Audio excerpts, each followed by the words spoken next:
Colonel Rob Maness has a lifelong record of providing dedicated service to this nation. Having worked his way up from the enlisted ranks to full colonel, he served our country for more than 32 years.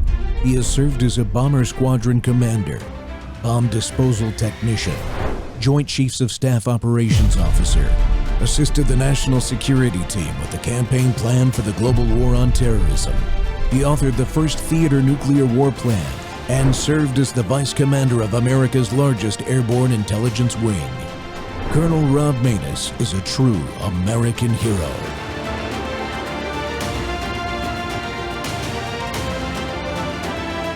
This is Rob Maness Live. Well, look, the barbarians are no longer at the gate. They're inside. And I think Democrats got us so focused on illegal immigration, we weren't looking at all of the people who are coming here who do not share our values, who do not want to integrate into our society, and do not want to assimilate. And Mandami, having just moved here 8 years ago, is a great example of that, become a citizen. Look, it is clear with much of what I have read that he did not meet the definition to gain citizenship. And given that we've seen an investigation in Minneapolis where they looked at 1,000 people and they found 500 engaged in immigration fraud, I think we need to look and see who was allowed to come into this country. And if they do not share our values and they were not honest, they need to be sent home. And I think that starts with Mamdani.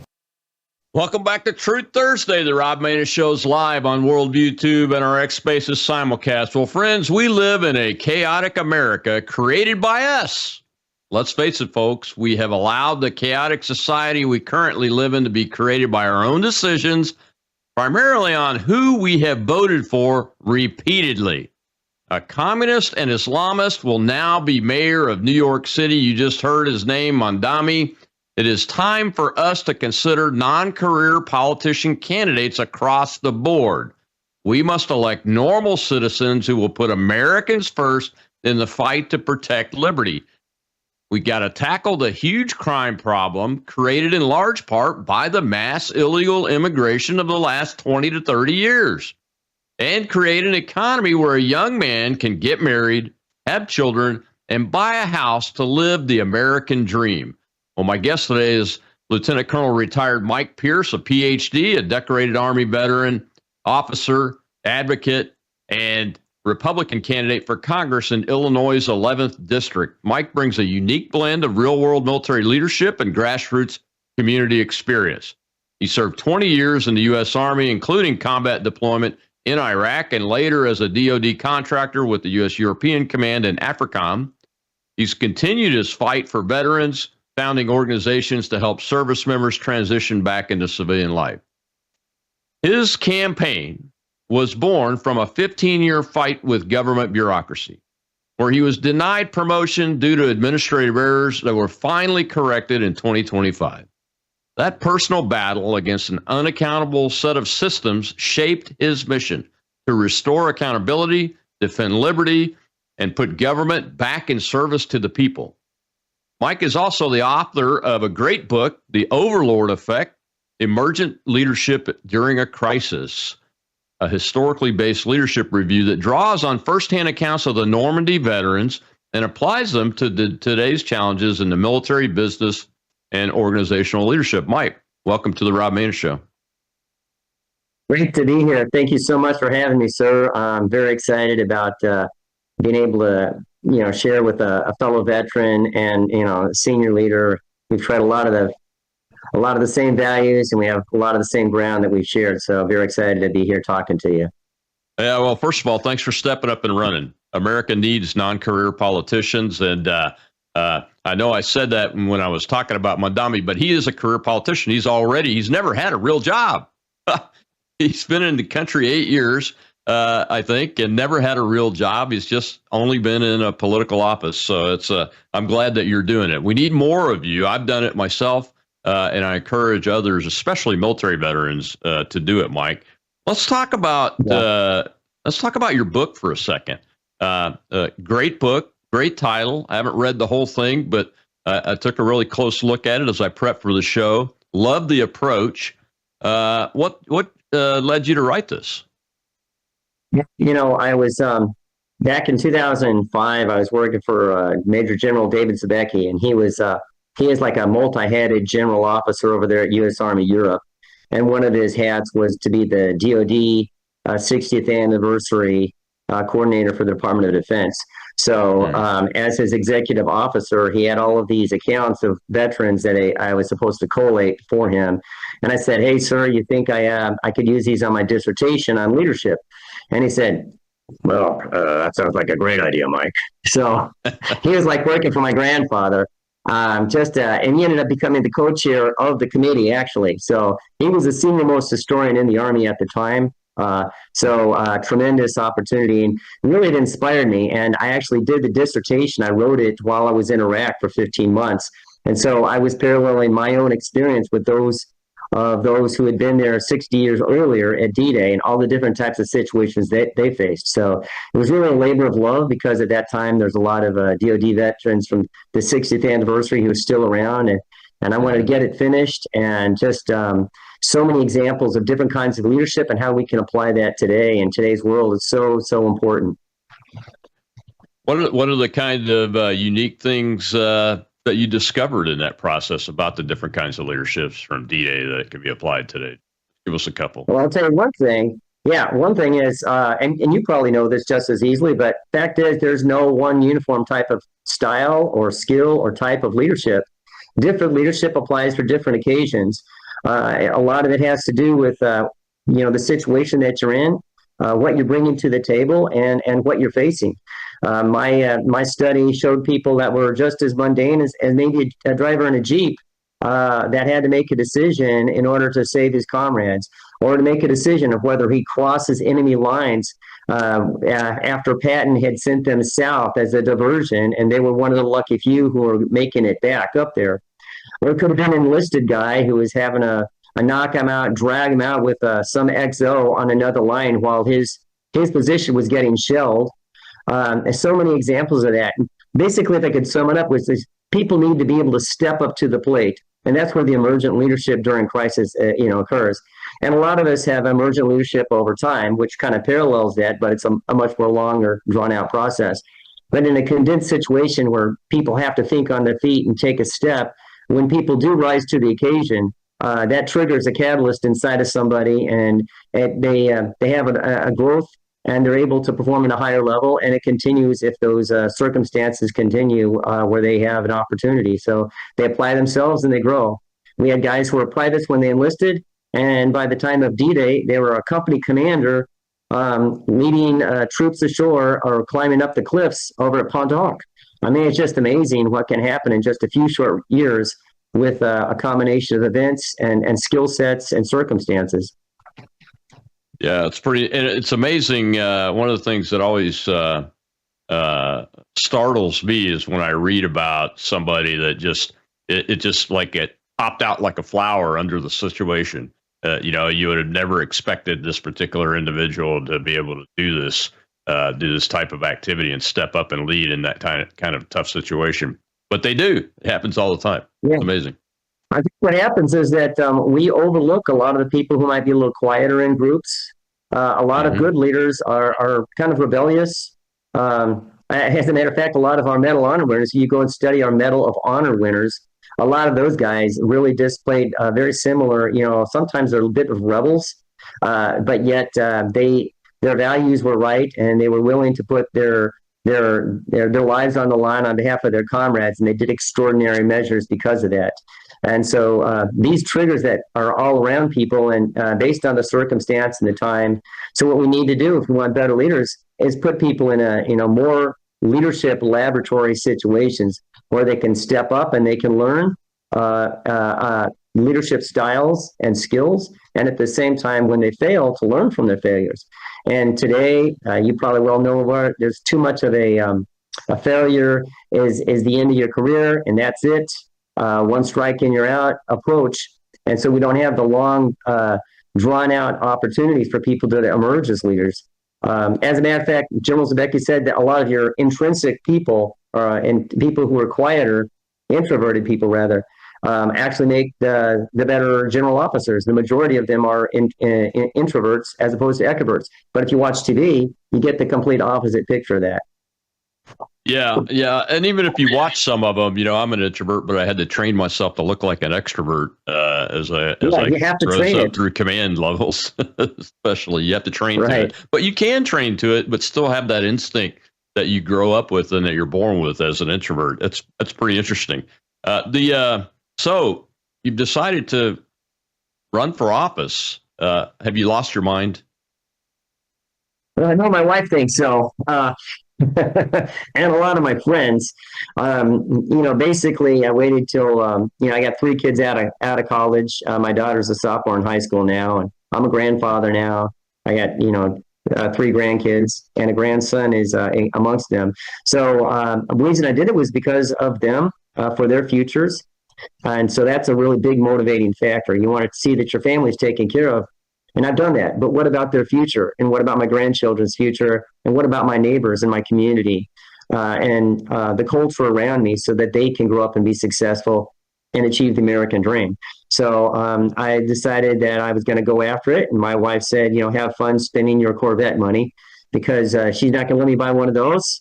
And I respect that. So I'm about halfway through that. And I'm hoping at some point it won't just be my own funds, but I think that it's worth it to do it. And I'm so inspired when, as a kid growing up, by the people who founded our country, all those people down, whether they're in Massachusetts or Virginia or Pennsylvania, they weren't going to the Continental Congress for a paycheck. They're going to lay everything on the line, and they're giving of themselves, their lives, their fortunes, and their family honor on behalf of something called the United States. And today, it seems like virtually everybody has forgotten that. But I am going to honor their sacrifice for us, and I want to continue along in that vein. So to me, it's an honor to continue to serve, as I'm well sure that you're aware of. We're called to serve. Yeah, it's my wife would agree with your wife, by the way. So tell us about Illinois' 11th congressional district. What's the lay of the land there? No, Illinois' 11th congressional is kind of a mixture of urban. It's got the second largest city in Illinois. It's got Aurora, and it's got a bit of what one would kind of term an urban, suburban, western suburbs, which vary from working class, blue collar, to several of them are very affluent. Then we've got some rural areas. We've got one rural. We have one real stronghold of a large county included in that. That's a Republican county still. That would be McHenry County. And then there's several other counties which we have parts of. There's a total of 8 counties, and specifically, I have worked in many of the places that comprise the district. We moved around a lot while I was growing up, so I have a great understanding of the district of all the demographics because I've lived at multiple levels in the socioeconomic ladder. And also, as you're well aware, being in the military service, you learn how to get along with people of all backgrounds because it's the mission first, people always, philosophy. And so we have to put ourselves second to what's important in accomplishing the mission, and that's kind of where I look at in this district. It's an honor, actually. And is there an incumbent? Yes, yeah. His name's Congressman Foster, and he's been in a number of years. However, I think the problem is he's a bit out of touch. He has some demographic challenges amongst his, like a lot of the Democrats are facing right now, is because he's got several demographics who don't make a majority of the district, but they make a plurality of his voters. And so because of that, he's not able to, he has to kind of pander over to those people on the left, and that pushes him on the more extremes in terms of his voting, and has kind of left our district out in the cold in many areas. That's interesting, man. Yeah, it's politics is a strange business, but it's much like warfare, only hopefully without the violence. Although that does spill over occasionally. And we'll talk more about your plans and some of your stances on issues and how that's going to resonate with these particular voters in the 11th. When we come back from this great break, retired Army Lieutenant Colonel Mike Pierce, congressional candidate in Illinois' 11th District. Looking forward to seeing him win. We'll be right back.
You mentioned free speech, which we already know that people are being deported on the basis of not being able to have certain types of speech that this administration doesn't like. I mean, those are things that are happening right now in this country. You're talking about Europe, but that's happening here. Yeah, well, I would remind you that over the course of the last several years, the left in this country has undertaken a massive effort to suppress the speech of conservatives. And to this day, the message from the left is, I think if you don't say what we like, we will engage in violent acts against you. Okay, I'll let you in, Dan, in a second, but let's just. Welcome back to the Rob Maness Show. It's Truth Thursday, and we live in a chaotic country, much to our own doing, much of our own doing and creation, and primarily because of who we vote for and everything. My guest today is retired Army Lieutenant Colonel and PhD doctor Mike Pierce, an author of a great book. Go check it out. Mike, our liberties are really under pressure and have been for several years, especially free speech. Charlie Kirk was murdered in public for practicing free speech, something he loved to do. I know firsthand that he was doing what he loved and what he not only loved, but thought was the most basic value of American life, was to engage those that disagreed with him in a respectful manner. What kind of policies will you pursue as a member of Congress to protect free speech? Okay, that's free speech has to do with the freedom of faith, freedom of family, to raise your family as you want, and full freedom of expression. And I think that goes with the territory and their understanding that when people talk, you should at least what they've got to say, they should be allowed to, and so we need to safeguard that and not allow free speech to be regulated even when we disagree with it. And that applies secondarily, of course, to our faith. However, there's one thing about speech, real speech, that actually causes problems in terms of calling for people to be attacked or to be killed or to be vilified in kind of ways that we don't. And it seems like people are really going after people who are particular on our side. Let's just face it. They've been calling. They were calling for murder. Basically, they got a hold of Charlie Kirk just because they didn't like what he had to say. So I would be certainly standing on any kind of legislation that mandates supporting our right to free speech, but not for people to call for speech where there's violence. That hate speech is a very thin line. What's determines as hate speech, because the next time they'll use it against us. So we need to make sure that there's a strong distinction between hate speech and calling for violence. That's super important. So any kind of legislation that goes for regulating, religious faith. There's some religious faiths that I may not agree with, but they have the right to practice them, so long as they're not calling for things that are unconstitutional or that would bring down or prevent other people from exercising their free rights. So those are the key areas that we want to maintain the line on, but at the same time, ensure that there's freedoms on those areas. Yeah, my audience has heard me often say that I lament that we no longer have an American Civil Liberties Union that would defend the right of the KKK to march, because our free speech values here in this country demand for it to work, for us to defend the speech that we most abhor. And it's one thing for somebody to call for somebody to be killed. It's another thing to go out and do it. And I think that's where we need to really draw the line, because if we're not careful, we will continue to pass hate speech laws, which I completely disagree with. I think they're unconstitutional. Look, I don't like what the KKK does, and I don't like what the Black Lives Matter movement says about me and my family and my ancestors and everything. But that doesn't give me a right to do any act of violence or organize people to do an act of violence. And that's what's happening with the left, is they're organizing into acts of violence. That's what happened to Charlie Kirk, the young man in the affidavit that was just released said, I killed him because he spews hate. And that's what we've got to fight against. Don't we have laws that already do that? Yeah, there are laws that are out there. And, it's funny, the American Civil Liberties Union seems to have a floating level of, where they think crosses the line. There's been a rise in anti-Semitism in America with some of the speech on one side where they've completely turned a blind eye. And there have been numerous acts of aggression towards people who are Jewish. Let's face it, that's what it is. There's a lot of anti-Jews out there. But at the same time, there's also a lot of talk about anti-Christians and anti-white, and for a long time people were saying, "Oh, you're just making that up." But if you just listen to some of the speech and some of the words that they're just the other night, there's been a completely a change in the approach, and so there's hate speech is already there's already laws. If you break the law, you break the law. Why you have to have hate speech on there added on and piling on? It just seems like it creates a society of the offended. Oh, I don't like what you said. So I'm going to call that hate speech. But it only seems to be applied towards people of one particular bent, whereas the rest of us people who might be on the conservative side might not be getting that kind of understanding or always believed, if you will.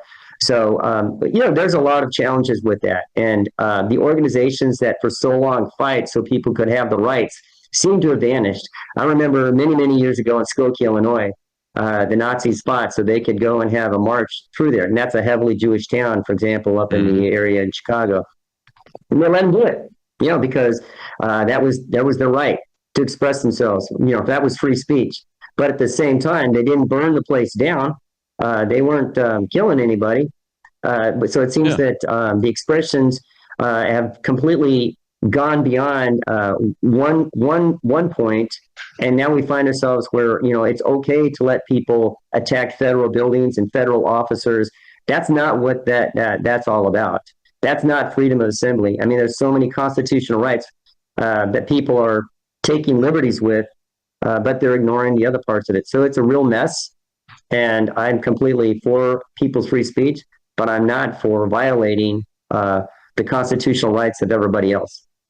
Yeah, exactly. For instance, the example that's the most recent is the anti-Semitism acts on college campuses. It's one thing for the students to yell about Jewish people, even yell at them and the Jewish kids yell back. But it's a whole other thing to use acts of intimidation, even not even touching people, but acts of intimidation by surrounding them, blockading them into, kids into a building. I don't care what side you're on. I mean, those type of anti-Semitic acts for kids to be allowed to do that to Jewish students, that's the stuff we have to fight against, not the words and the yelling, but the activities themselves. And I think there's been a line blurred there because we allowed this phrase, speech is violence, to be popularized on the left in this country, and nobody called it out.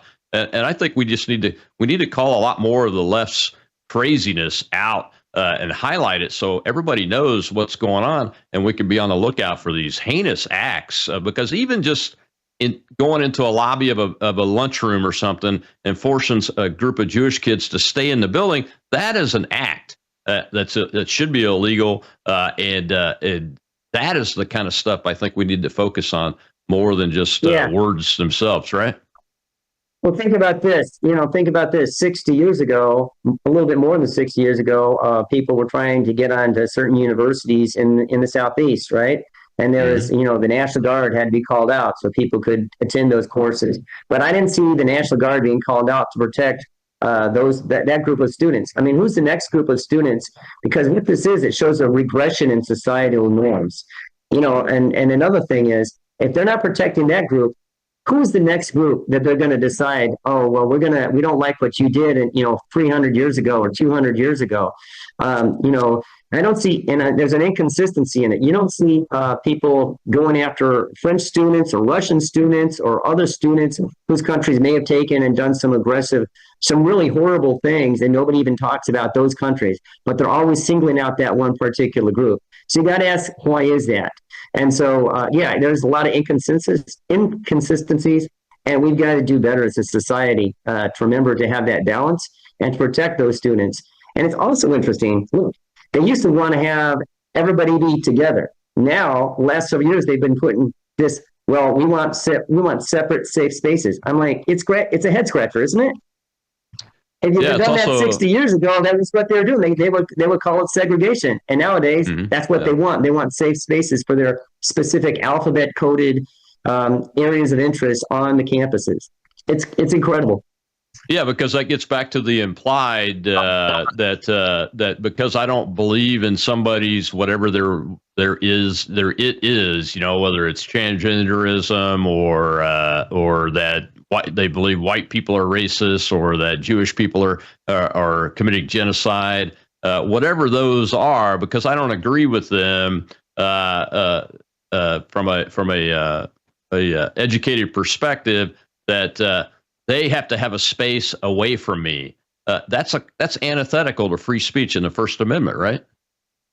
It's antithetical to everything that supposedly the civil rights movement was about for the last 60 years. Seems like it peaked, it culminated, and has gone into regression.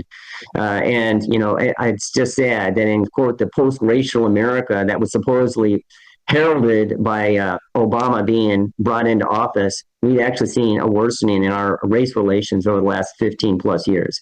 It's very sad. And I think it's purely because one group of people recognizes by peeling everybody off and pulling Americans apart and our fabric of our society, that they're going to try to weaken us. And what we need to do to counter that is to focus on our values and what unites us and our positive, great contributions and the great things that make America a special place. As we military officers say all the time, unity is our strength, nothing else. As long as we're unified, it doesn't matter how different we are. You and I have learned that. I think we need to get that back into our education system, both public and private, as curriculum to teach that. The motto "E pluribus unum" was not something just thrown on the wall to hang up there. It really means what the United States of America is that if we're not unified, then we're fractured and weak, and we could lose this thing. And we have to be unified regardless of how different we are. And everybody that comes here has to buy into that idea. And what's happening in New York City with Zoran Mandami is the exact opposite. His speech to accept was mean, hateful. I'll use a Democrat word, hateful, but divisive. He's a divider, like Barack Obama is a divider, and brought racism as a division back to every level of our society, where we had almost come as close to it, I think, as putting that in, back into the dustbin of history for the most part, as we could possibly do it as human beings. And Barack Obama brought it back. And now this Mandami guy, he's going to do the same thing in the city of 9/11. It's unbelievable. It is unbelievable, and it's so sad. And you and I both have that background. When people within the Army are different backgrounds, we come together and we're going to do a mission. And when we get people from the Air Force and the Army and the Marines and Navy, we come together and we're purple, we're joint, we're always unified. unity of command is a basic principle of war, right? So, and as a nation, what's unified us has kept us together and allowed us to grow and be great. And yet people want us to be looking backwards. Well, you can't move forwards if you're always looking backwards. And as far as this new with Mamdani, I mean, he's just taken a key out of the playbook of the communists and the socialists, and that's what they did. They divide the classes, and if they can't divide the classes, they divide it by the ethnicities and the faiths and whatever they can do to get people to pit up against each other, to cause the chaos, so that they can increase their power by disrupting the system. And it seems to be that Americans have too short a memory. And one thing about the military, we have rigor. We have to earn, and we have to work hard to get where we are. You were enlisted. I was enlisted. Nobody just went up and handed us a butter bar. Am I right? That's right. That's right. Well, we got to take another break. When we come back, we'll talk about the current war on crime that this administration is conducting, and we'll return back to that subject of the National Guard and deportations and those kind of things with congressional candidate, retired U.S. Army Lieutenant Colonel Mike Pierce.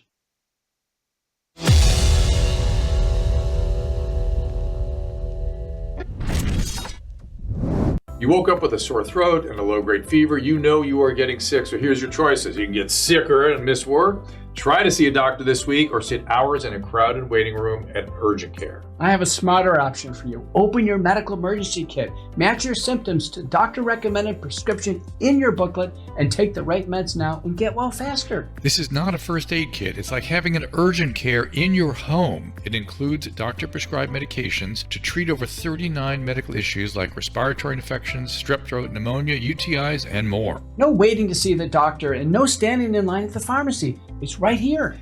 Every home should have at least one medical emergency kit, and here's how to order.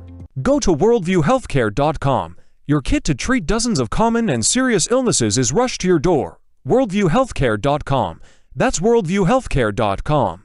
The emergency kit available at worldviewhealthcare.com. Make sure you don't have to go to urgent care. I got pneumonia. I didn't have to go. I took this last year. Stayed at home, went to bed.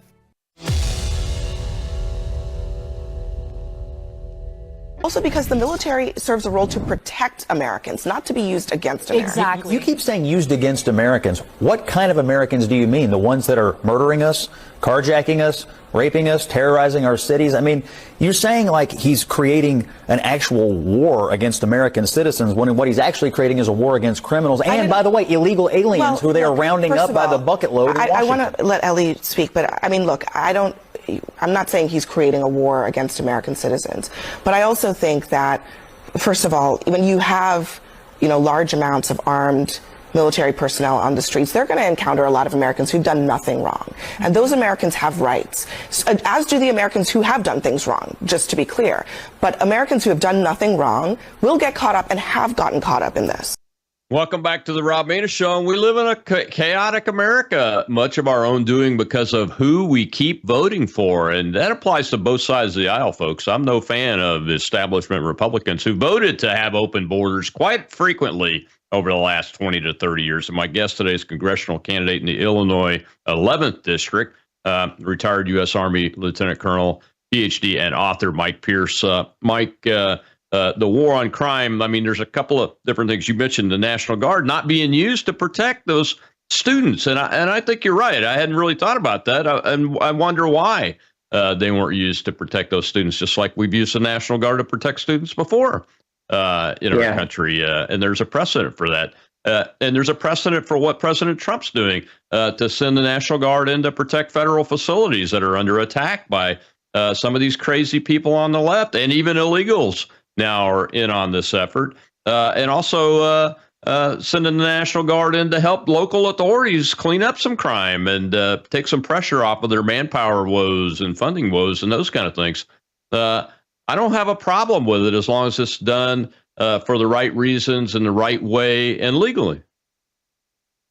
Yeah, I mean, number one, with regards to whether the National Guard should have even been called up in the first place, if the local authorities are not able to do the job that's required. If you just take a look at Chicago, the crime rate has been, it's been higher. Just because they saw improvements doesn't mean that it's got the most murders per capita in the United States, much, much more than LA or New York, even though we're not the highest metropolitan area, but the murders were happening every week. And, you have double digits, what's going on? So there's obviously a problem. As far as them going down there and being supportive to the local authorities and rounding up a lot of the illegal aliens, he's followed the law. They're not out there trying to intimidate people. They're doing their job. And then you've got the ICE people are doing their job. And there's a reason for that. And yeah, a lot of people are brought in a dragnet. Maybe they have not committed crimes in the U.S. yet. Number one, about 30% of them have committed crimes in the U.S. So 30% out of that group. And we don't know if they've committed murders, but if you don't, you've got to pick them up somehow. I mean, last weekend we had another couple that was killed by an illegal alien. So, my question is, what's the acceptable percentage? Ask a Democrat this, what's the acceptable percentage of murdered people in our state for you before we pick up and start asking questions about people who've come here with no vetting? We don't know where they've come from. We don't know if they're terrorists. We don't know their background. At a time when trafficking of persons is at an all-time high, when drug inflow is at an all-time high, when there's terrorists from all over the world coming in here at an all-time high. Trump needed to do those because the situation had gotten to such a point. And if they're unhappy about it, then they shouldn't have opened up the floodgates like they did back in 2021. Yeah, what do you hear from folks in your district when you're out talking to them? I was up in New Jersey over the last week, stumping in the governor's race, and several legal immigrants came up to me, one Hispanic and one Asian, and said, "Hey, sir, when you're talking about the things they disagree with us on, make sure you mention that us legal immigrants are the most furious and angry people at the Democrats for letting these tens of millions of illegals come here and take our tax dollars, and that they have already committed a crime, whether they've committed a violent crime or not, it doesn't matter. They've still committed a crime just by coming here illegally." You're absolutely right. I mean, first of all, the process for anybody who's just trying to do things the right and legal way, just to be coming to visit, it is crazy. It's super complicated. They're always changing the regulations and dates. And, I can use my own personal situation because, my wife's German. And for her and my daughter, as we go back and forth between the passport process, it's crazy. Now, imagine if somebody went through that for years and years and years. And then 10 million people suddenly show up and push them back in line after they've arrived and they're doing all the right things. And all this, and they're paying taxes.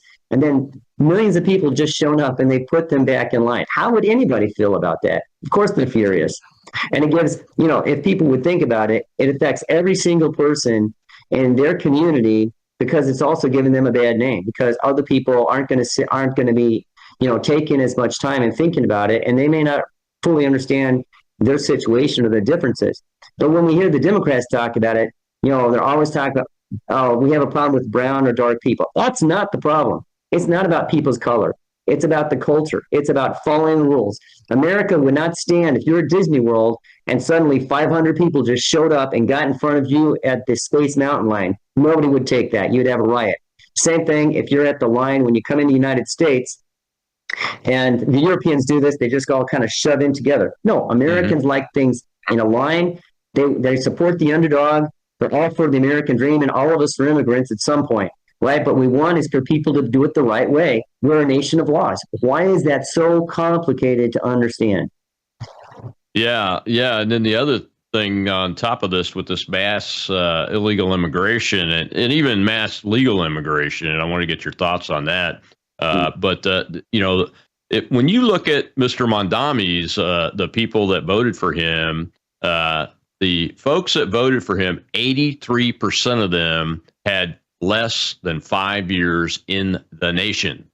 So if you're bringing in these large masses over a short period of time, and you're not insisting that they have a desire and show that desire through their actions to assimilate, as Americans. Look, it doesn't matter what country you're from, as long as you come here to assimilate as Americans. And I'll give you an example. I have some good friends that still are of the Muslim faith, but they're not Islamist.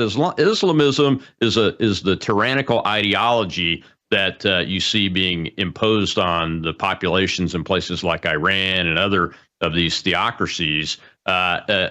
Regular Muslims, if they want to come here and be Americans, they want to be part of American society. They're not going to insist on Sharia law. They want to follow the Constitution. Sharia law is antithetical to the Constitution because they know that they want to be in a place where their kids can prosper and practice their belief system without fear, but also know that nobody is going to try to push their own belief system on them in a violent, an aggressive physical way and make them do it through force of law or anything like that. That's assimilation while maintaining your background and your faith as you see fit.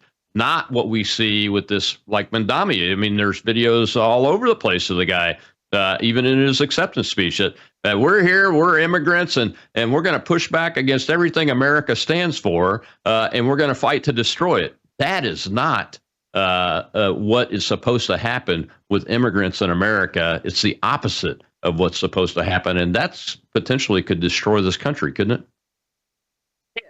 Absolutely. I mean, that's not the right attitude to have. And first of all, how about an attitude of gratitude, being so thankful to be in a country like ours, where people can practice their faith, where different sects of the Muslim faith, for example, can be here and they can freely practice. Because if you're a Sunni in Iran, you're going to get a lot of pushback. If you're a Shia in Jordan, for example, you're going to get pushback.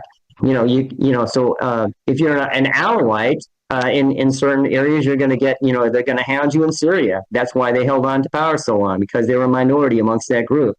So, the fact that we offer so much to the world, they come here and then it's repugnant that they're going to go and try and talk about transformational change of our country into something that resembles what they just fled from.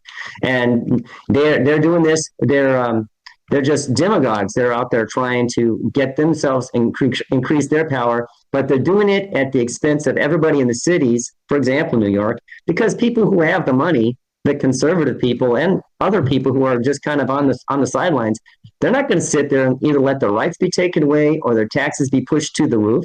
They're going to leave. And it's just going to create an echo chamber of bitterness.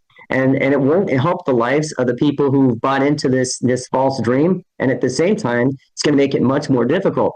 And in the long run, the people who have the power, once things shift back, that's how you get a real authoritarianism, and you'll get a clampdown on people's liberties. So what they're doing is they're actually hurting their causes, whether it's the gays supporting, Palestine, or whether it's the women supporting the Islamist Wahhabist movement. I mean, it's just, it's amazing to me that people aren't even realizing who they're supporting and what they're all about.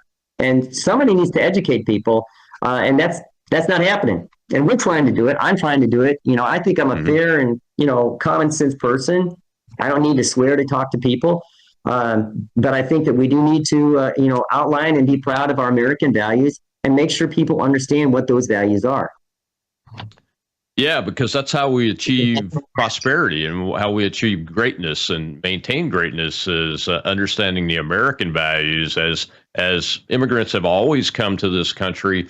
And, the difference between the immigrants in New York City today, Mondami is fond of saying the city was built by immigrants. Yes, it was. But those immigrants worked very hard to become Americans because they knew where they came from wasn't what America is. And that's why they were here. The opposite is happening today. And it's very concerning. I will be interested to see over the next couple of years to see how this plays out. It could go one of two ways, I think. He gets all his people in place, and we've seen the Democratic Socialists of America demands on him. There's like 12 of them that hit just before I came on air, and every single one of them is about divesting in any company that's Jewish that supports Israel, or any nonprofits that support Israel, and those kinds of things. And that's just not what America is all about. What America is all about is freedom and prosperity and the ability to believe what you believe without hurting other people, and to go out and work as hard as you can and become even president of the United States if you want to. That's what we were raised on, and that's what we need people to understand so that they embrace our values instead of try to tear them down, burn them up, and go with the despot governments and tyrannical ideologies that they were running away from. Well, we got to take one last break here. When we come back, I want to talk about the economy, because I think this New York City thing has some bearing on what the future economy of the entire United States and maybe even large parts of the world will look like if it goes south on us. We'll be right back with Mike Pierce.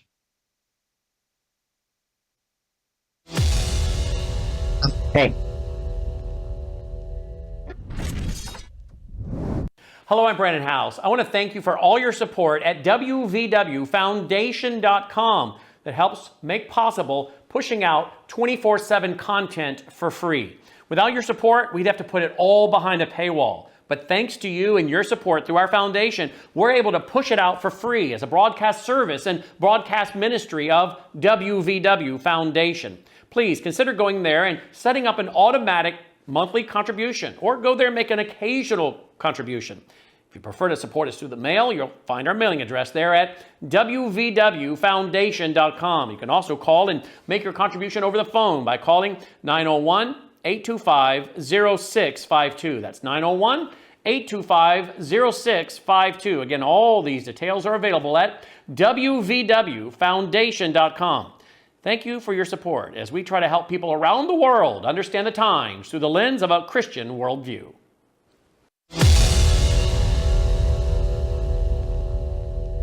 I'm not going to sugarcoat it, Dana. Okay. The Democrats had a great night. I want to sugarcoat it a little bit, though. These were all blue states. Trump didn't campaign there. He didn't spend money there. And the candidates Republicans ran were not very good. Full stop. With that said, the economy is still the number one issue. And Trump is doing a very good job digging us out of the Bidenomics hole. Inflation's down to 3%, gas prices are down, and wages are up. But there are still people struggling out there. So he needs to pivot from the commander-in-chief thing to the kitchen table guy. And he needs to do it fast. I understand why he went overseas in the beginning. You got to bring all this money into the country. You got to do these trade deals. It's going to take a little time for those things to develop. But in the meantime, he's got a warp speed power plants going back online. He's got a warp speed housing construction, apartments. You can't even build an apartment in this city because they want less apartments, because that way the rent goes up and the real estate guys get rich. You also have to bring these insurance executives to Washington, D.C. and do something about the price of insurance. I don't know what it is, but something has to be done. And then you got to bring the AI guys in and say, if you're going to AI these guys out of a job, what's next?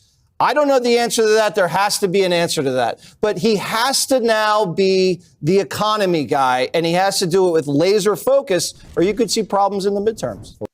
Welcome back to the Rob Maness Show. Yes, we do live in a chaotic America. Today's Truth Thursday, and we're telling the truth. And it is about the economy, stupid. It's the economy, stupid. My guest today is Illinois 11 congressional candidate and retired U.S. Army Lieutenant Colonel Mike Pierce.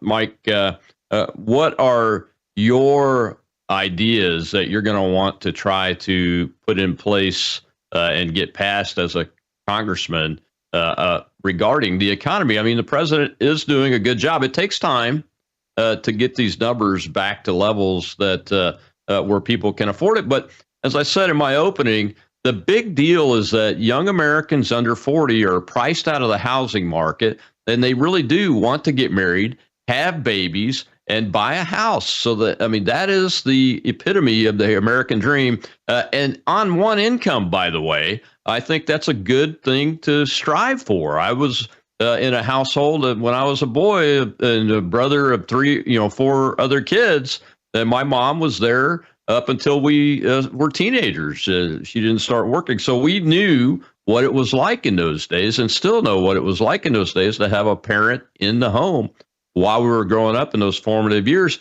And I think all of those things are doable, but we're not getting there fast enough. And the Gen Z's getting older, and they're very frustrated. Yeah. Yeah, I agree with you. Number one is going to be engagement, direct engagement with manufacturers and people who produce and have money. There's a couple things going on here. Number one, we've got people who are leaving Illinois to move their plants, not overseas, but to different states. We got Johnsonville Brats closed the plant down in Maness, Illinois, just south of my district, and they're moving up to Wisconsin. Well, believe me, they sell plenty of bratwurst in Chicago still. So my question to them is, how many millions of dollars worth of bratwurst are you selling here, and why can't we find a way for you and have your plant and have it profitable? The same thing with Caterpillar or John Deere leaving Illinois, where there's plenty of farmers. The other thing has to do with the manufacturing of cars and automobiles, like the Subaru Outback. Subaru's got a plant going over there in Indiana. So really, Indiana has more infrastructure, better infrastructure than Illinois. So it's a combination of people working at the state level and at the federal level and contacting these manufacturers and working with them directly and just bringing people to the table. We have a great market here in Illinois, millions of people. It's one of the best markets in the country. You can't tell me that they can't find profitability. Even now, they're trying to, that maybe the state has too many taxes, and so that needs to be addressed. But that's the first thing I'm going to do. The second thing is that our small businesses, there's a lot of things that we can inspire and help people get their small businesses started. Small business is one of the key things that came out of World War II after the veterans came back. Everybody talks about the GI Bill, but there's also a lot of support with the Small Business Administration. So we need to beef that up. And if you have more small businesses going, then you would have more of an opportunity for people to practice their entrepreneurship. But it's got to be done in such a way that they can make it work and that there's a market, but there's also, it's an affordable thing. So it has to do with what are the price of the interest. For example, if we can give student loans to somebody who goes to college, up to $50,000 or $100,000, and they have no clue of what they're going to do, why can't we have something like that for people who have got a great idea? They get the vocational training, and then they go on and they can start a business. So we need to open up that aperture so people can become business people and contractors. And when you do that, more small businesses, we're going to be the backbone of a resurgence. And with that resurgence comes a tax base. And with that tax base, it distributes the load. And that means everybody's taxes don't have to continually be raised. So the other thing is talking about fiscal responsibility of the programs that are in place so that we're actually having the people who need the disability benefits or who need the SNAP benefits or other benefits that they actually are getting them. My brother's disabled, but guess what? He's getting Social Security that my parents had. Mm-hmm. So he's on basically a subsistence level. So yet we've got people who come in here, just showed up, and they get free housing and they got enough for their family, entire family. And yet my brother is getting less than he even got in the year 2000 for a housing allowance. So, thankfully we as a family step up to provide. But those are ways that we can fix that. So tighten up the belt, engagement with industry, open up the aperture for small businesses, and really focus on bringing prices down. And that's where the government says, okay, enough of the taxation. Last week or 2 weeks ago, Kane County, Illinois, they just voted for 5 to 8 cent gas tax per gallon. Now think about it. Things are already hard enough, and they don't drive around in their fancy electric cars. So the people it's hurting are your kitchen table issue people. They just hurt them. And at the same time, they added a 1% grocery tax that the state had repealed. So, it's these governments at the local level as well. They've got to step up to the plate and stop overtaxing people. They don't even get us started on property taxes. Well, go Ron DeSantis. Every governor should be taking a look at his move to eliminate property taxes as a model to go on. I totally agree with that. You brought up SNAP and welfare and those kind of things, and recent numbers just this last week from CIS show that the majority of people on welfare and the SNAP program are non-citizen households. What ideas will you bring to legal immigration policy to get that under control? Because I'm of the opinion now, and this is a change in my position since the Biden administration brought these 20 million more people in. I'm of the opinion now that we ought to pause legal immigration until we get this illegal situation sorted out, because you're talking about upwards of 50 million people in this country that are not citizens. And you brought your brother up. Americans ought to be getting that subsistence, not people that aren't citizens of the United States. We shouldn't be allowing them to come here if they need subsistence. Think about this. Think about this. You know, you got somebody whose ancestors go all the way back to Daniel Boone. He's been living here. I got a cousin, right? And he's on a very bad way. He couldn't even get his Social Security started because he wasn't old enough. And there's millions of people out there like him. They were already poor before the government flooded the country with 20 million immigrants. 20 million, right?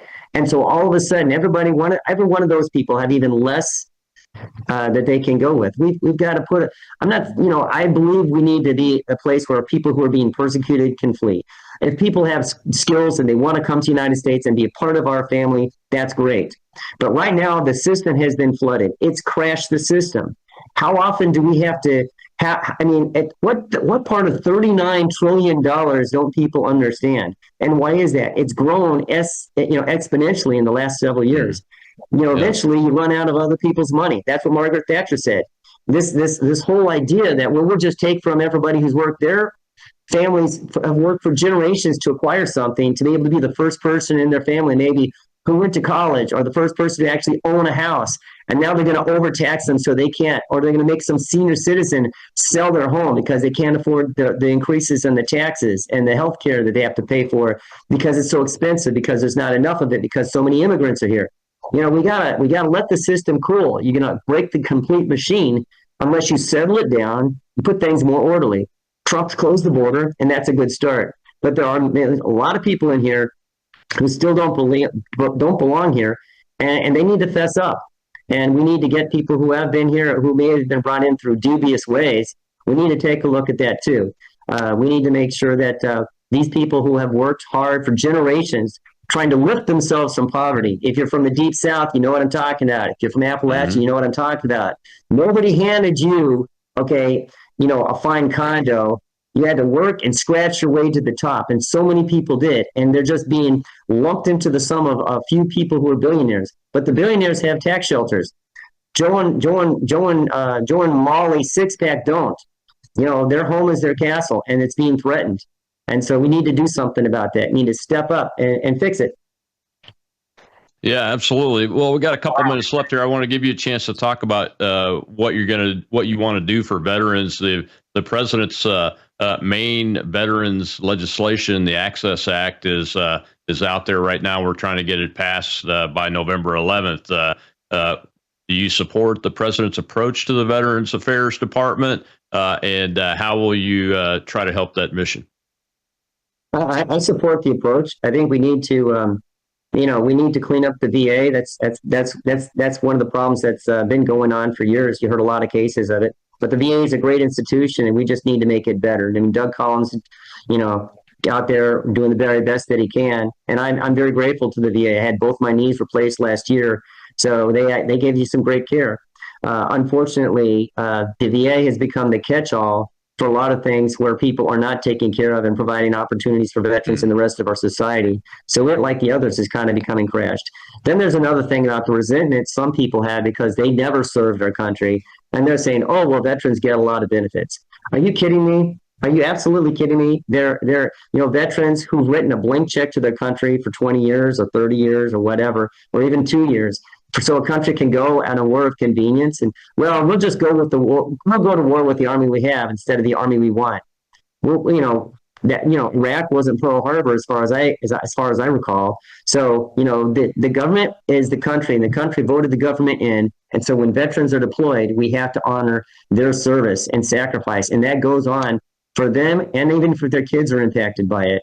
Because only 1% of Americans, that's the 1% they don't talk about. So what I would do as when I would get into office is certainly I would continue to stand. There's a lot of new resolutions that were drafted by the American Legion. I'm a life member of the Legion and the VFW. And so these resolutions are put together every year to improve the quality of life for veterans and their families. So I will be the first in line to support the veterans and their families, and I will do everything in my power to make sure that they don't have to wait till such a drastic thing. Last thing, my dad was a World War II vet. He died in a very sad way. And the only way he could get the VA, the VA to do anything for him was after he went down and had his leg run over by a train there in West Virginia. So is that really where we want our veterans to live by. And how many veterans have we read about who committed suicide because they weren't getting enough help? 22 a day means something. It means something because those are people who gave themselves to this country, and they said, oh, well, you haven't suffered enough, or you're not broke enough. Really? Tell that to the 22 a day who killed themselves. Yeah, exactly right. Well, Mike, thank you very much for coming on today and sharing your story and talking about your campaign and the current issues of the day here in the United States of America. God bless you. Thank you for stepping up to serve again. 10 seconds, tell folks where to find you so they can donate. Sure. It's voteforpierce.com. That's the internet site. I also have a Facebook site, Lieutenant Colonel Retired, or LTC-RET, Michael Pierce for Congress. And we've also on TikTok and Instagram. All right. So, you can find us on the various social media. Thank you very much. All right, sir. Thank you very much. We'll be watching that race. I'll see you on More War Monday. I'm Rob Maness on World YouTube.